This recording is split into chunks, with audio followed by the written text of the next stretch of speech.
사랑의 하나님, 우리 아버지, 또 귀한 시간 구별해 주셨습니다. 시대 소망에 이제는 두 걸음만 남았습니다. 오늘 86장이고 승천하시기 직전에 예수께서 남아있는 제자들과 신자들에게 주신 역사상 가장 위대한 사명, 그 사명이 주어지는 장면을 우리가 살펴보겠습니다. 이 챕터를 바라보는 우리의 심령이 구별되게 해주시고 성령께서 우리의 심령을 붙드시고 또 정결히 하여 주셔서 당시의 제자들과 신자들에게 주어진 이 사명이 오늘날 우리에게 주어진 사명으로 받들 수 있게 해주시기를 바랍니다. 시종을 아버지께만 의탁을 드립니다. 순간을 지켜주시고 주장해 주시길 바라며 예수님 귀하신 성으로 간절히 기도드립니다. 자, 오늘은 86장입니다. 가서 모든 족속을 가르치라. 이 챕터는 제가 기도 때도 언급을 했지만은 하늘로 승천하시면서 이제 남아있는 신자들 그리고 제자들에게 주시는 직접적인 육성으로 들려주시는 마지막 음성이고요. 인류의 역사상 이거보다 더 위대한 사명이 있었을까 싶죠. 이 사명을 예수께서 직접 남아있는 제자들에게 주시는 장면입니다. 그래서 굉장히 엄숙하고 또 숭고하게 이 주어진 사명인데 이 사명이 오늘날 우리에게도 동일하게 주어지고 있음을 우리가 인식하고 또 믿음으로 받아들인다면 이 챕터 앞에 마주대하고 있는 우리의 심령들이 좀 자세를 바르게 하게 되지 않을까 싶습니다. 이 챕터는 성경 본문은요. 마태복음 28장 18절부터 20절까지. 실은 요 성경절만 잘 풀면 이 내용이 다 들어 있습니다. 그래서 예수께서 말씀하시기를 모든 권세를 이제는 주께서 가지셨다. 이 권세 안에 무엇이 포함되어 있는지가 여기 설명되어 있습니다. 본문에. 그리고 가야 됩니다. 그래서 이 사명을 받들고 나아가는 사람이 필요하고 그리고 대상은 모든 족속입니다. 사람이 존재하는 한 그 존재하는 곳이 어디든 간에 우리는 가야 됩니다. 가서 모든 족속, 땅끝까지 가서 모든 족속을 만나고 그들에게 복음을 증거하고 제자를 삼습니다. 그리고 침례를 주는 일, 그리고 제자 삼기 전에 무엇을 전해야 되는가? 그것은 인간적인 것이 철저하게 배제되고 예수께서 그 제자들에게 분부하신 것, 주께서 가르쳐 주신 것, 그 모든 것을 전달하는 역할입니다. 그리고 예수님께서 분부하신 것은 사복음서에 있는 내용만 전달하라는 것이 아니라 예수님에 대하여 조명하고 있는 구약 성경까지 여기 포함된다고 본문에는 말하고 있습니다.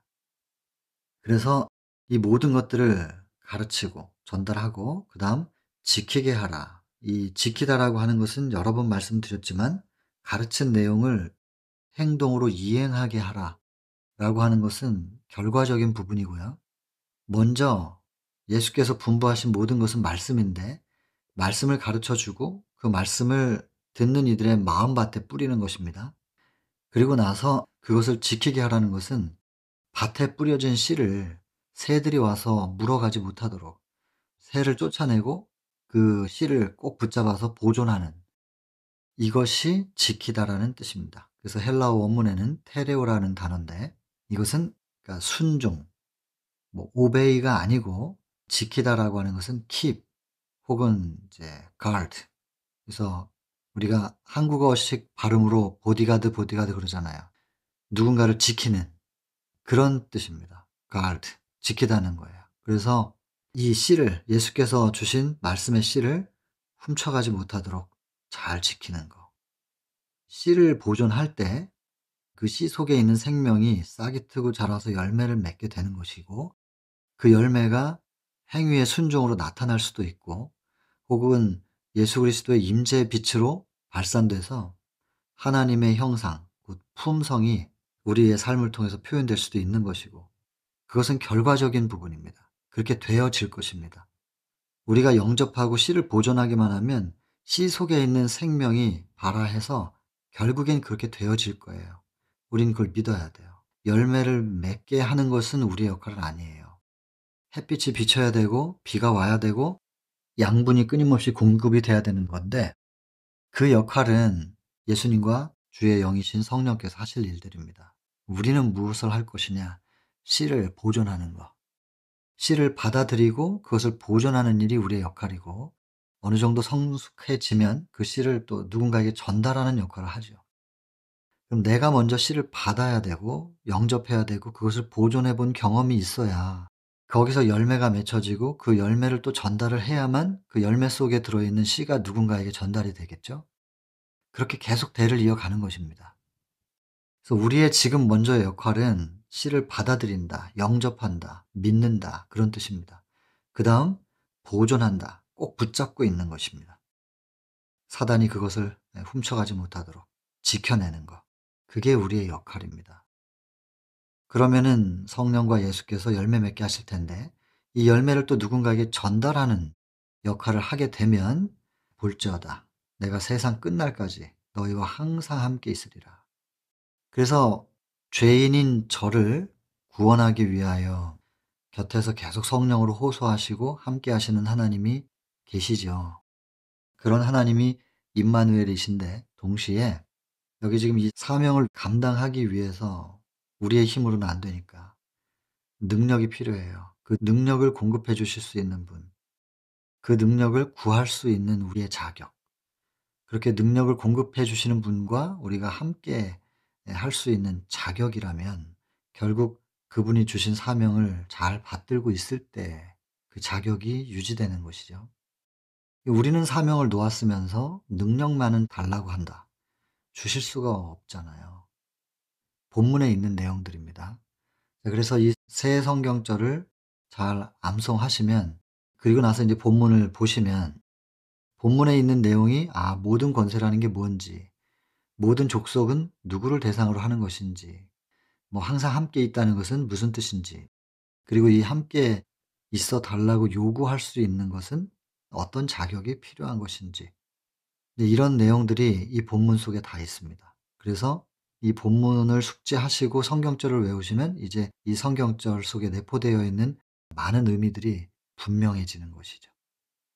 그래서 이 본문 성경절을 꼭 좀 기억해 주시면 좋겠고요.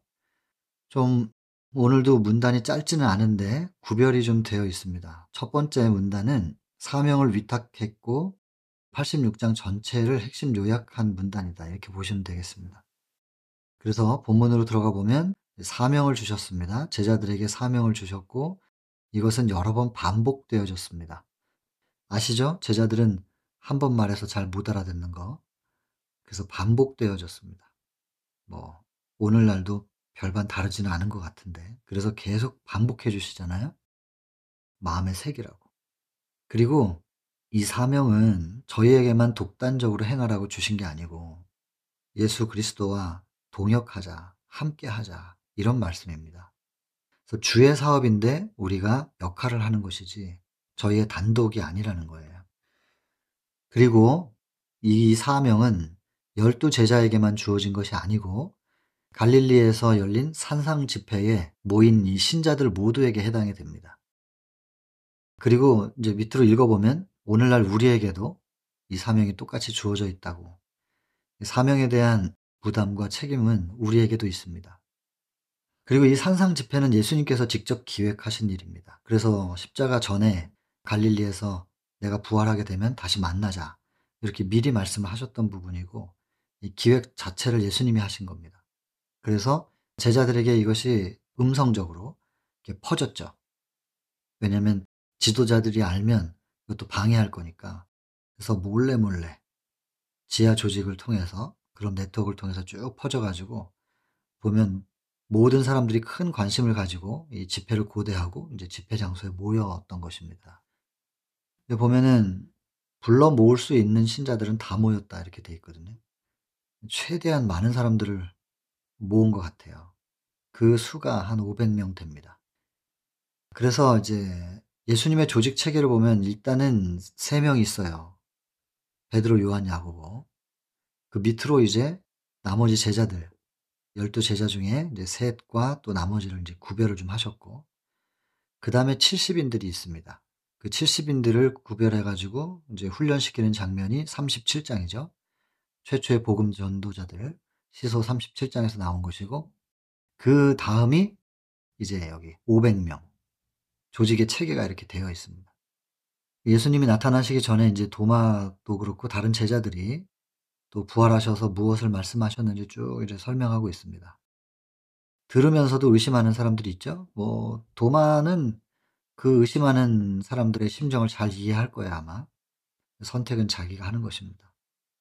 자, 그리고 단 한 번의 유일한 회견이었습니다. 그 예수님과 군중과의 만남은 한 번.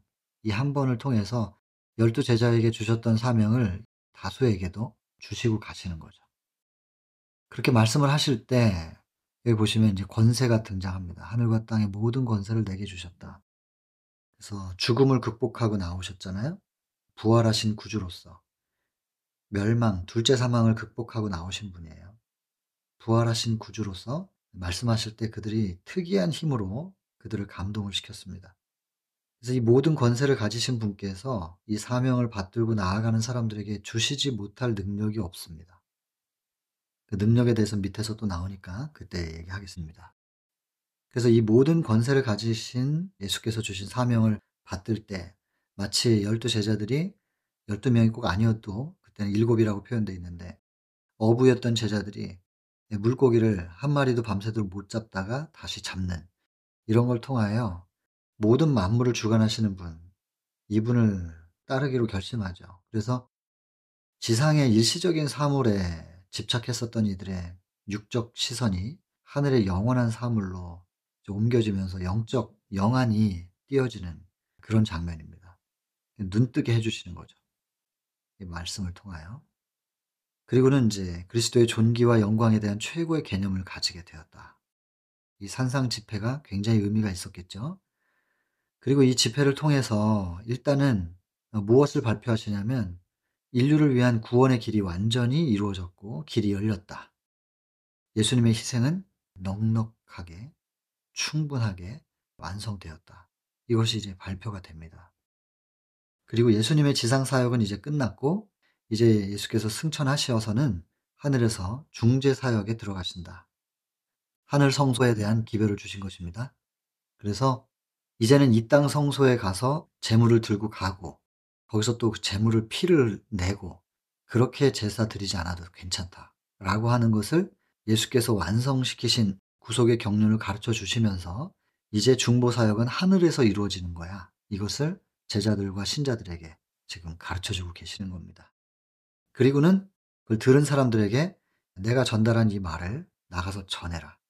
모든 족속에게 가서 전해라. 그래서 더 이상은 피의 제사가 필요 없다.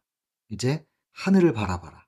그리고 모든 죄를 하늘 성소로 전부 다 옮기면 내가 거기서 받아 가지고 정결 사업을 하겠다. 그러면서 사명을 주신 겁니다.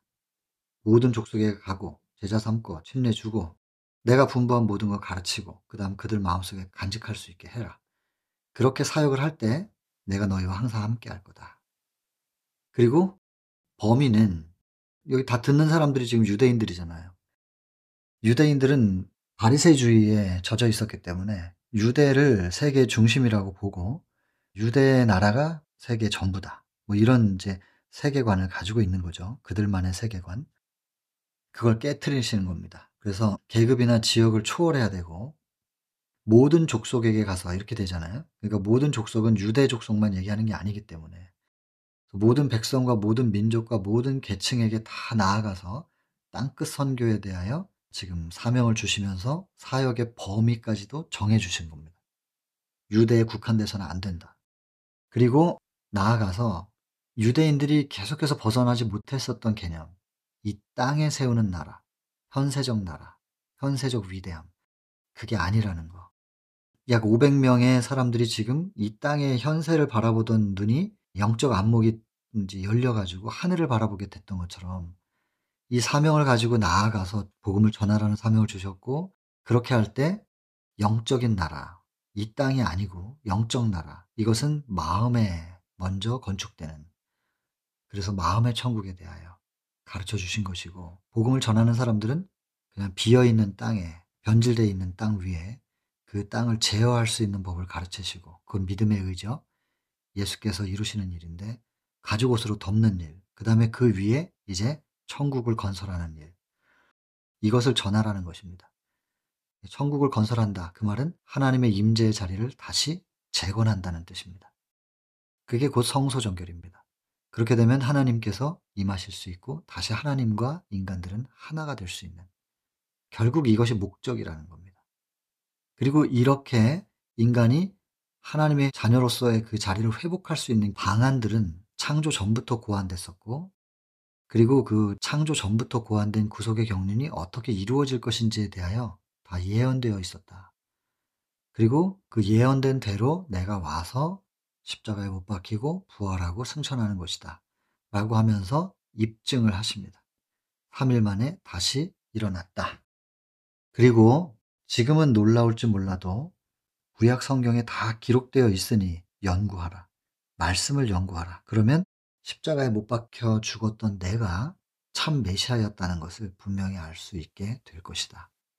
그래서 성경을 부지런히 연구하라고. 그리고는 연구하면 이 메시아에 대한 예언들이 어떻게 성취되었는지를 알 수 있게 될 것이다. 자, 이것이 이제 첫 번째 문단입니다. 사명을 주신 거예요.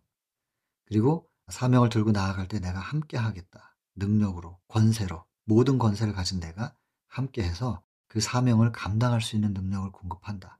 이런 약속까지도 이 첫 번째 문단 안에 다 들어 있습니다. 그래서 이 86장이 전체가 요약되어 있는 듯합니다. 자, 그다음에 어디서부터 시작돼야 되냐? 예루살렘부터.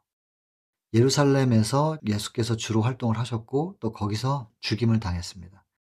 로마서 5장 20절에 보면은 죄가 더한 것에 은혜가 넘쳤나니. 항상 이것이 하나님의 우리로서는 신비한 사랑인데요.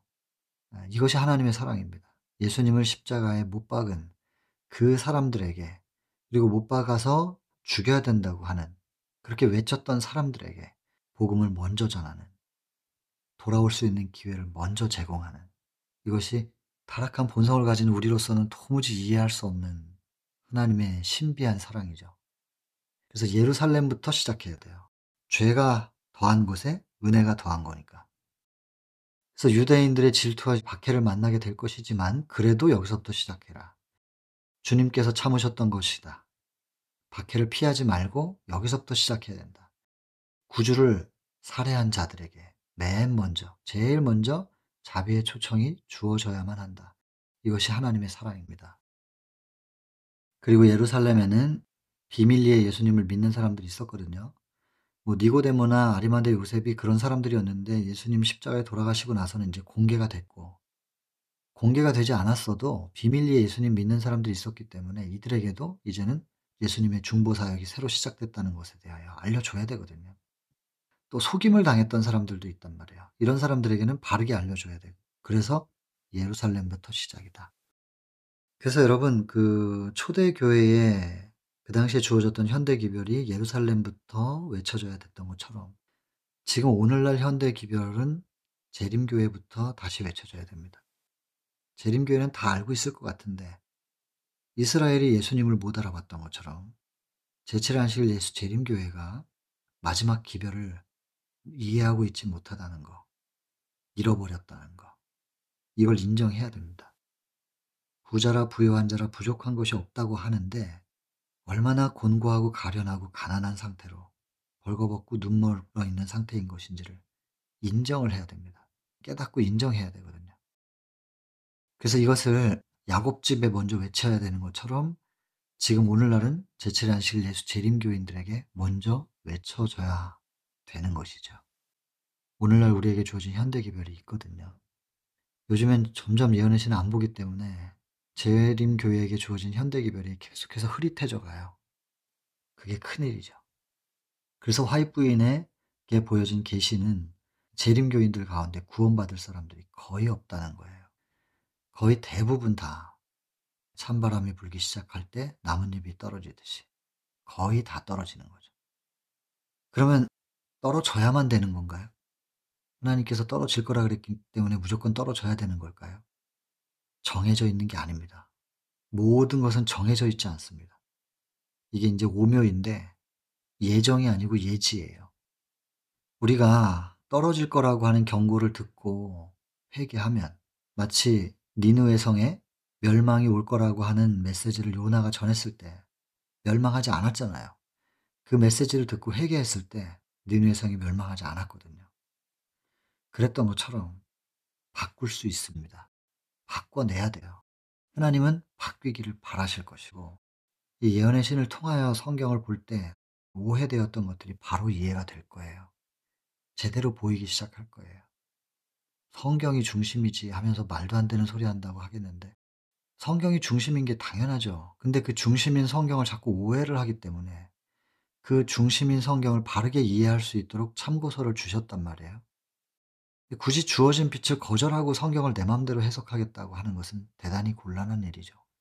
그래서 이 예언의 신을 통해서 성경을 볼 때 성경이 얼마나 분명해지는지를 경험하신 분들이라면 같이 병행해서 공부를 할 겁니다. 근데 우리 재림교회가 이 성경에 담겨져 있는 우리 마지막 교회의 사명, 그 마지막 교회의 정체성을 이 예언의 신을 안 보면은 잊어버리는 것이고 깨닫지 못하거나 알았더라도 잊어버리는 것이고 퇴색되는 것이고 그러면 사명대로 전진이 안 되는 거니까요. 그래서 먼저 외쳐야 돼요. 예루살렘에 먼저 외쳐라 하신 것처럼 재림교회 사람들을 깨우기 위해서 먼저 외쳐야 됩니다. 그래서 인제 라오디게아 교회를 많이 강조하게 되는데 계시록 3 장의 14 절부터 22 절까지 마지막 교회인 라오디게아 교회에게 주어진 권면은 외우다시피 보셔야 됩니다. 한 절 한 절 속에 담겨 있는 의미가 무엇인지 그것을 꼭 깨달아 깊이 새기고 있어야 됩니다. 19 절에 "내가 내 사랑하는 자를 책망하여 징계하노니 열심을 내라 회개하라." 부자라 부유한 자라 부족한 것이 없다고 하지 말고 제발 깨달아서 회개해야 된다. 돌이켜야 된다. 그 호소를 우리가 들어야 되거든요. 이사야 58 장에 "야곱 집에 가서 좀 외쳐 봐." 이렇게 말씀하신 것처럼 지금 이 안타까운 외침이 우리 재림교회 안에서 외쳐져야 된단 말이에요. "괜찮아." 이런 말할 때가 아니에요 지금. 지금 심각하게 회개해야 된다고 외쳐야 돼요. 이 상태로는 안 된다고. 다 떨어진다고.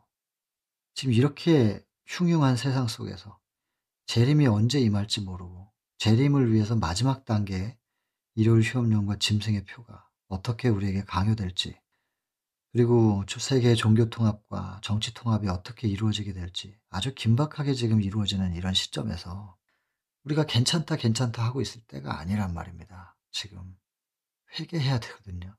그럼 회개가 뭐냐? 어떻게 하는 게 회개이냐? 무엇을 회개해야 되는 것인가? 이것조차도 이해를 잘 못하고 있다면 '회개해야 되는구나.' 하면서 엉뚱한 회개를 하고 하나하나 다시 다 재정립해야 된다니까요. 빠른 시간 안에 개념을 다시 재정립하기 위해서 가장 지름길이 있다면 정로의 계단입니다. 정로의 계단을 면밀히 살피시고 예수께로 가는 한 스텝 한 스텝에 그 단계별로 우리에게 어떤 기별이 주어져 있는지를 깨달으시면 그 소책자 하나 안에 우리의 걸음에 대한 지침이 너무나 명확하니까 그 정말 얇은 책이거든요. 그 책 그것을 우리가 숙지하지 못해서 엉뚱한 길로 갔다 그러면 나중에 예수님 앞에 고개를 못 들지 않겠습니까? 그래서 오늘날 재림교회를 향하여 "제발이지 회개해야 된다."고 외쳐지는 그 외침이 여기저기서 좀 일어나야 될 텐데 안타까움이 크고 그렇습니다. 설교 단상에서 지금 제일 많이 외쳐져야 될 것은 회개입니다. 회개. 우리는 회개해야 되는 상태라는 거. 그 회개를 하려면 죄가 뭔지를 알아야 되고 죄가 뭔지를 알려면 죄 아닌 분 앞에 가서 서 있어 봐야 됩니다. 눈 하나만 있는 사람들이 사는 마을에 눈 두 개 있는 사람이 가면은 그 사람이 이상한 거거든요. 끼리끼리 유유상종인데 모여 가지고 "다 이만하면 된 거 아니야?" 이러고 있단 말이에요.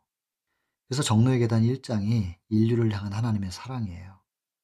그 완벽한 의의 거울 앞에 그 완벽한 사랑 앞에 우리를 데려다 놓고 있는 거예요.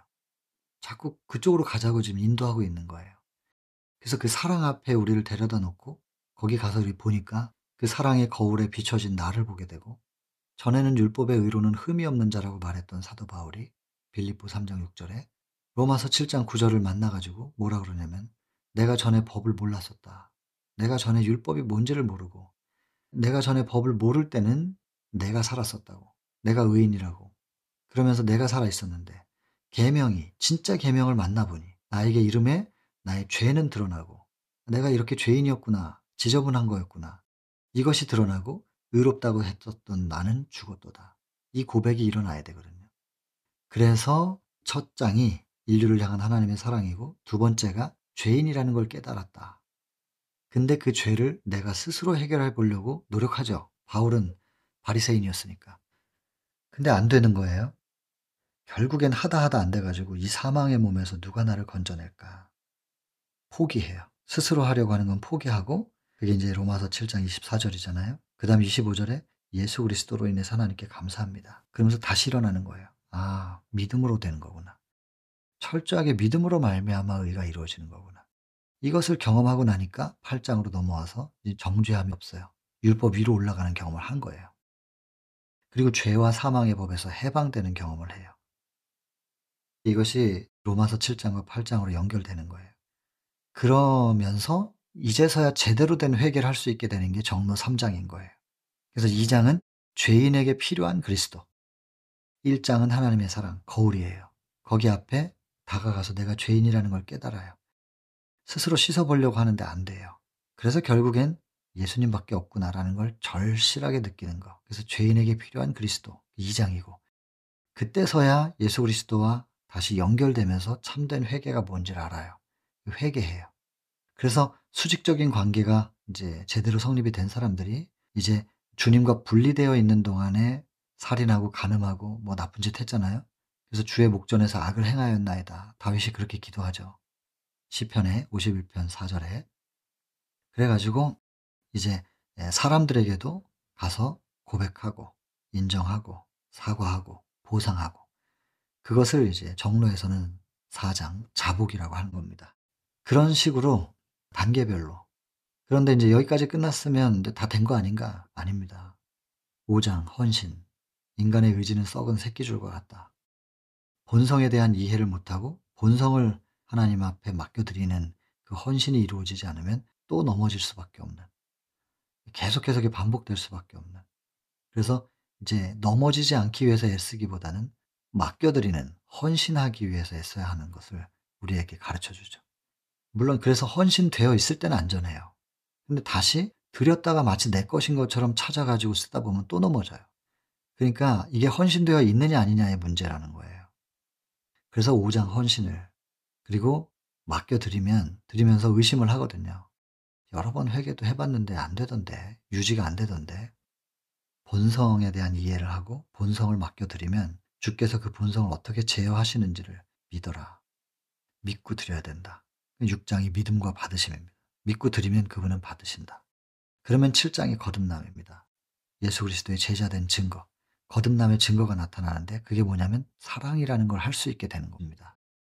미약하게 시작을 하지만 그렇게 해서 7장이 거듭남 얘기고, 거듭났으면 끝나는 거냐? 완성이냐? 그게 아니에요.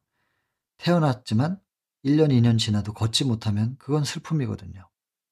자녀가 태어나면 기쁨이죠. 그러나 시간이 지나도 걷지도 못하고 뛰지도 못하고 그러면 슬픔이잖아요. 자라나야 돼요. 그래서 그리스도에 이르기까지 자라남.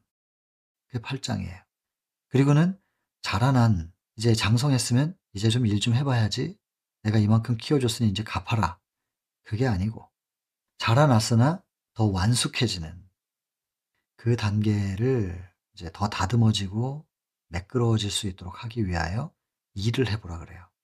그래서 사업과 생애가 9장이에요. 사업과 생애, 사업을 해보라 그래요.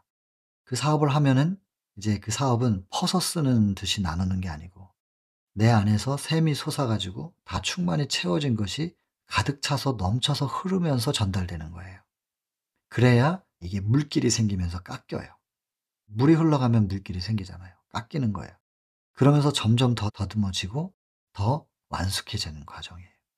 그리고 그 사업은 일 시켜 먹으려고 하는 게 아니라, 좀 갚아라 라고 하는 게 아니라 우리를 더 완숙하게 만들기 위하여 우리에게 요구되어지는 사업이라는 거죠.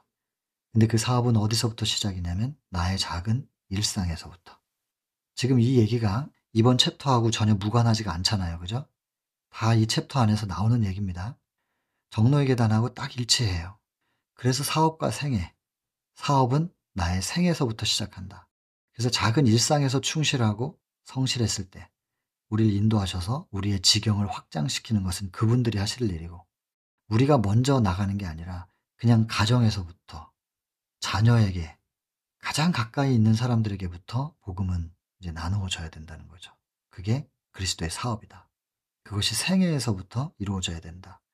더 나아가서는 확장은 그분들이 우리를 인도하셔서 이루실 것이다. 이제 이런 단계로 가는 거예요. 그리고 10장은 하나님을 아는 지식, 그다음에 기도의 특권, 의욕을 어찌할까, 끝내 마지막 13장에서는 주 안에서 기뻐함. 거기까지 가는 거죠. 시계를 보니까 정노의 계단을 더하기가 좀 어려운데, 하여튼 여러분, 이 정노의 계단 가장 빠른 시간 내에 우리가 어떻게 길을 수정해야 되는가를 알려주는 지침서입니다. 재림교인들이 정노의 계단부터 다시 시작했으면 좋겠거든요. 회개가 뭔지를 알아야 되는데 엉뚱한 회개를 하기도 하고, 죄가 뭔지를 알아야 되는데 참된 죄의 근본이 뭔지를 알아야 회개가 제대로 될 텐데, 죄를 모르니 회개도 제대로 이루어지지 않고 정결함을 입지 못하죠. 그럼 죄를 왜 모르느냐? 하나님 앞에 가까이 가 있지 않으니까. 하나님의 완벽한 의의 거울 앞에 비춰진 나를 통해서 내 죄를 알아야 되는데 자꾸 자기가 자기를 살펴요. 그러면은 그냥 불교나 도교에서 돛 닦는 거하고 뭐가 달라요? 그렇게 해 가지고 근본적인 죄를 발견할 수 없단 말입니다. 그러니까 이 정로의 계단의 1 장부터 시작을 해야 된다는 거죠. 정로의 계단을 잘 안 본단 말이에요. 보더라도 따로따로 봐요. 1장 따로, 2장 따로, 3장 따로. 이게 예수께로 가는 정로의 계단이잖아요. 그러면 첫 계단을 밟지 않고 어떻게 두 번째 계단으로 올라가요? 첫째 천사 없이 어떻게 둘째 천사가 이루어져요? 단계별로 이루어져야 되기 때문에 이걸 다 연결돼 있어야 돼요. 1 장부터 13 장까지가 그 책 한 권이 전체가 다 연결되어 있고 통째로 우리 안에 들어와 있어야 된단 말이에요. 근데 따로따로 보거나 그것도 아니고 한 챕터에 한 문장만 따 가지고 그것만 가지고 보거나 이러니까 전체가 안 보인단 말이에요. 가장 기초부터 다시 시작을 해야 되고, 이렇게 해야 된다고 여기저기 다 많이 말해야 될 것 같아요. 그래서 지금 여기 참여하신 분들은 지인들에게 정로의 계단을 많이 좀 소개해 주셨으면 좋겠어요. 정로의 계단과 시대 소망을 일단 많이 전파해야 돼요. 그래서 거기부터 기본을 다져 놓고 그다음 단계가 이루어질 수 있거든요. 그렇게 보고 있죠, 저는. 우리 여기 참여하시는 분들은 그런 사명을 좀 가지셨으면 좋겠습니다. 자, 여기서 보면 "예루살렘부터 전하라." 이렇게 해 놓고 그 당시에 예루살렘의 분위기가 명절이고 예수님 만나러, 그 능력자를 만나러 왔다가 예수님이 안 계셨고, 왜 예수님이 안 계신지를 알았고 지도자들이 못 박아서 죽인 거니까 그 지도자들에 대한 분노, 그리고 굉장히 그래서 이게 흥분된 상태였어요. 그리고 지도자들의 위선에 대해서 사실은 백성들이 모르는 건 아니었으니까. 그래서 정로가 뭐냐, 참 진리가 무엇이냐라는 것에 대한 갈망도 고조되어 있었던, 아주 분위기가 좀 평범하지 않았죠. 이런 상태에서 사람들이 뭔가를 길을 찾고 있는 중이었단 말이에요. 딱 이럴 때 가서 딱 전하라는 거예요, 전략적으로. 그래서 여러분 이제 이 시대 소망이 끝나고 사도행적으로 넘어갔을 때 성경책에서는 사도행전 3 장, 2 장에서 성령 받고, 이제 1 장에서는 기다리라는 얘기고, 사도행전에 2 장에서 성령 받고 3 장에서 나가잖아요. 나가서 성전문에서 그 앉은뱅이 만나고 그 앉은뱅이를 일으켜 세우는, 이게 앉은뱅이라는 이런 그 명칭이 거기 적혀 있으니 제가 이렇게 표현을 하긴 하지만은 하여튼 장애를 가지신 분이에요. 그런 분을 일으켜 세우는 일. 그러니까 사람들이 그걸 보고 깜짝 놀라죠. 예수님 돌아가셔서 실망하고 있었는데 예수의 능력을 제자들을 통해서 다시 보게 되니까. 그래서 주목했고, 그 베드로는 그 주목을 자기들이 받지 않고 "왜 우리가 우리의 능력으로 권능으로 고친 것처럼 왜 우리를 바라보느냐." 하면서 12 절에 그러면서 예수 그리스도를 쳐다보게 하고 회개하게끔 하고, 그럴 때 또 그들에게 성령이 임하고, 이제 이런 과정들이 있으면서 초대교회가 형성이 되는 거잖아요. 그래서 굉장히 전략적이에요 이게. 그 타이밍에 딱 전했어야 되는 거예요. 그 정서들이 그렇게 지금 형성되어 있을 때 딱 전하고 그때 터뜨리니까 굉장히 폭발력이 컸죠. 그래서 예루살렘부터 전하라고. 여러분 이 본문의 내용을 읽어 보시면은 그냥 무턱대고 하는 게 아니라 굉장히 복음을 전하고 사업을 진행하는 데 있어서 굉장히 치밀하고 전략적입니다. 그리고 표현할 때도 매력적으로 표현하라고 돼 있습니다. 듣는 사람들이 지루하게 그냥 학구적으로 교리적으로 그렇게 들으면 재미없다 이거예요. 그렇게 전달하지 말라고. 매력적으로 매혹적으로 전달하라. 이런 표현들도 보면은 그냥 막무가내로 하는 게 아닌 것을 우리가 알 수 있습니다. 그래서 이 예루살렘부터 시작을 해 가지고 그다음 문단은 뭐냐면 가장 먼 변경까지 확장되어야 된다. 땅끝까지. 그래서 마태복음 24장의 14절이죠. 이 천국 복음이 모든 민족에게 증거되기 위하여 전파되어야 하리니 그제야 끝이 오리라. 끝은 언제 오느냐? 모든 민족에게 증거되기 위해서 전파될 때. 그래서 유대인에게 국한된 종교가 아닌 거예요, 이 기독교는. 땅끝 선교. 그래서 모든 족속과 방언과 백성에게 주어져야 되고 유대인과 이방인들에게. 유대인부터 시작을 하지만 결국엔 이방인들에게까지도 전부 다. 그리고 믿는 모든 자는 유대인이건 이방인이건 간에 하나의 교회로 모여야 한다. 이 문장은 사도행적에서도 똑같이 나옵니다. 제가 사도행전과 사도행적 여기 이제 사도행전 1장, 2장, 3장을 거쳐서 초대교회가 형성되는 이야기를 했는데 그 사도행적에서는 3장이 대사명이고요. 4장이 오순절 성령이에요. 그리고 5장이 성령의 선물을 받고 6장에서 성령을 받은 베드로하고 요한이 성전에 나가서 외쳐 가지고 그 장애인 한 분을 고쳐내고 그리고 사람들이 주목할 때 그들에게도 성령이 임하신 겁니다. 그래서 성경에서 미처 묘사되지 못한 부분을 사도행적이 다 담고 있단 말이에요. 그래서 성령의 임재가 한꺼번에 그 몇천 명 회개할 때 그때가 처음이 아니라는 것을 그걸 기억을 좀 해 주셔야 됩니다. 사도행적을 보시면. 그리고 사도행적에서도 믿는 모든 자는 하나의 교회로 모여야 한다. 3장 대사명에서 언급하는 부분인데 여기 지금 시대소망 86장에서도 사도행적의 내용을 미리 언급을 했습니다. 믿는 모든 자는 하나의 교회로 모여야 된다. 그럼 이 하나의 교회라고 하는 개념이 조직이냐, 가시화된 조직이냐? 그렇지가 않습니다. 여기 지금 밑에서 읽어보시면은 이 제자들이 무엇을 전해야 되는지에 대한 기별이 있잖아요. 기별.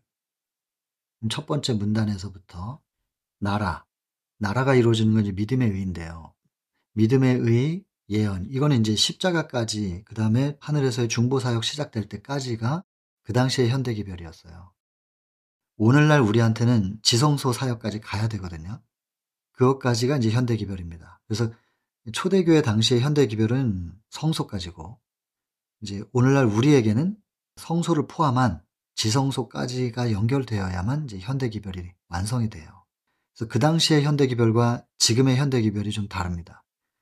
완전히 다른 게 아니라 그 당시의 현대 기별을 포함하여 지금 현대 기별은 한층 더 거기에 더해진 기별이 있는 것이죠.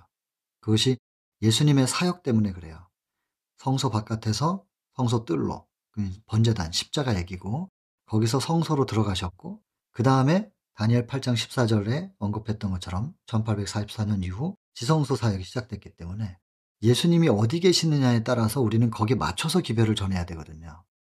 그래서 예수님의 사역과 우리의 사역이 현대 기별로서 같이 가야 돼요. 예수님 따로 우리 따로 이렇게 가는 게 아니란 말입니다. 그래서 지금 예수님은 지성소에 계시기 때문에 우리는 지성소를 현대 기별로 보는데 그럼 지성소만이 현대 기별이냐? 그게 아니에요. 성소를 거치지 않고 지성소로 들어갈 수가 없거든요. 그러니까 지금 저희들에게 주어진 현대 기별은 성소 바깥에서부터 뜰로 들어와서 번제단 물두멍 거쳐서 성소를 거쳐서 지성소까지 이걸 다 통합된 기별이 오늘날 우리가 전해야 될 현대 기별인 것입니다. 그래서 이 하나의 교회로 모인다는 뜻은 무슨 뜻이냐면 기별 아래 모인다는 거예요.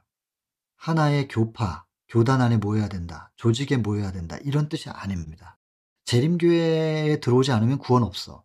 이런 식으로 혹시라도 개념을 가지고 계신 분들은 좀 더 생각해 보시길 바랍니다.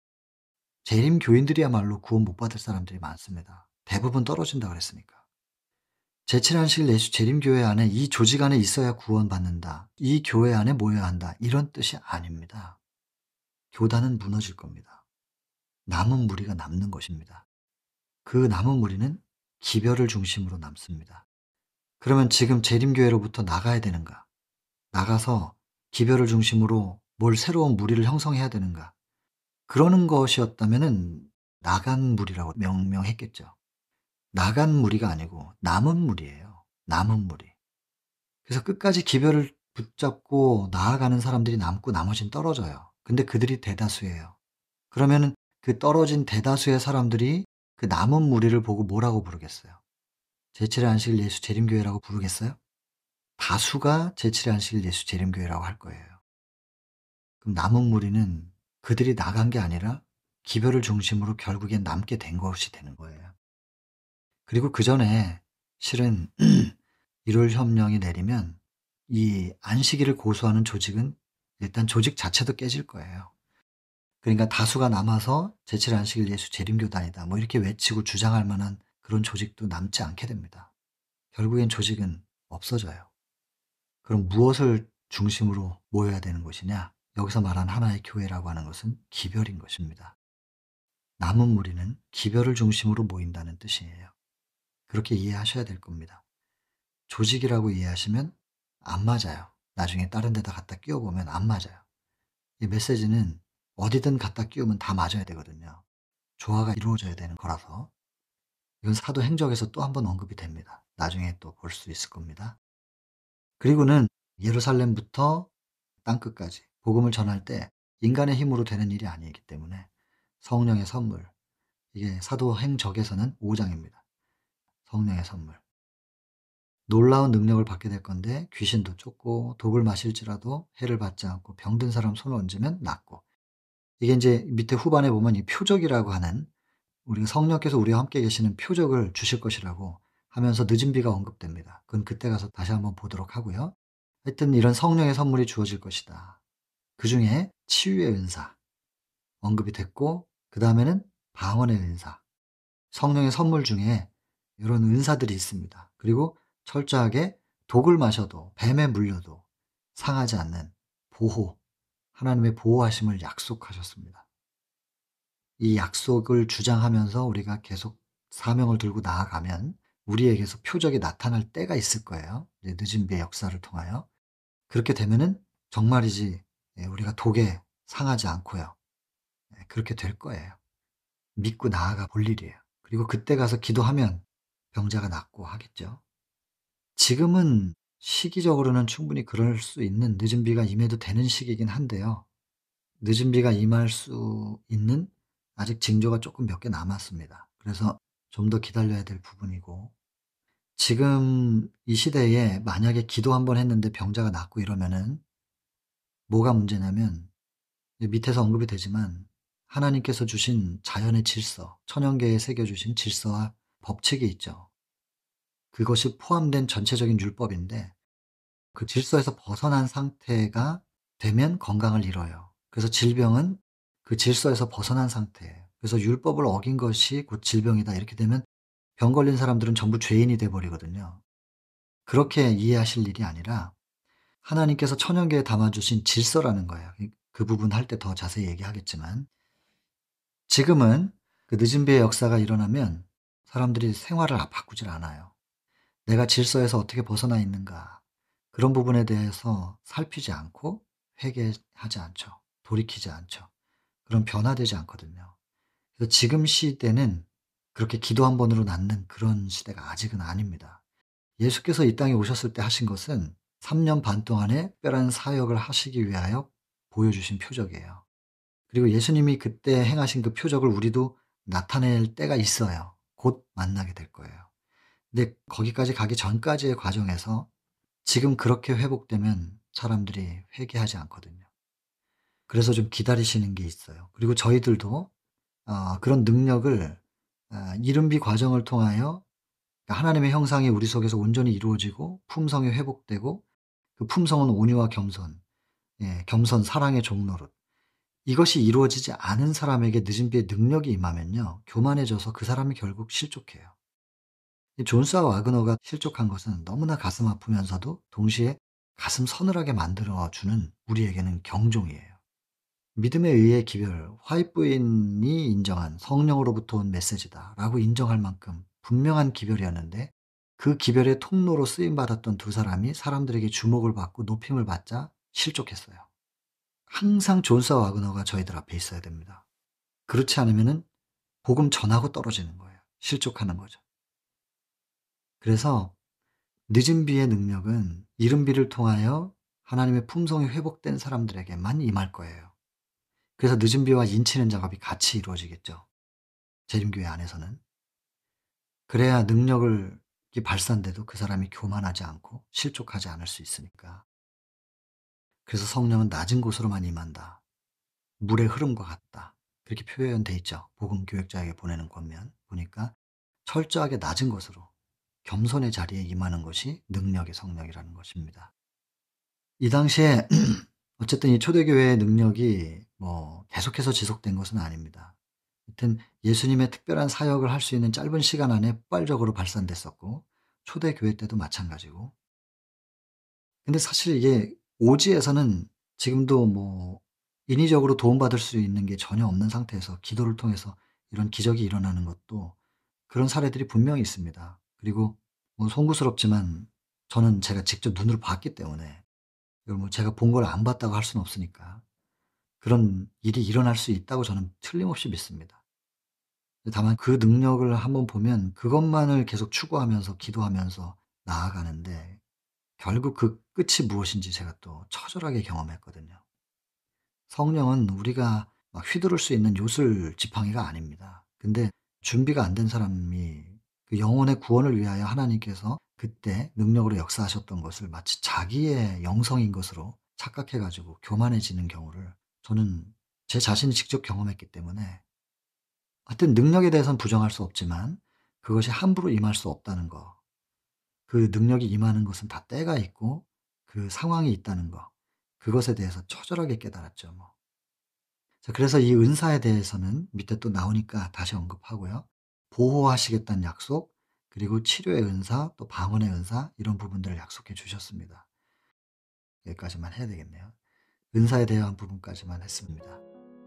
다음 시간에 마무리를 하도록 하겠습니다. 자, 여러분, 여기까지 문단별로 정리를 좀 했잖아요. 그것을 좀 숙지하셔서 주께서 주신 사명, 그리고 사명을 감당할 수 있는 능력, 그리고 그 능력을 받을 수 있는 나의 영적 자리, 이것을 좀 깊이 생각해 보시면서 다음 시간까지 내용을 더 많이 숙지하시고 다시 만나면 좋겠습니다.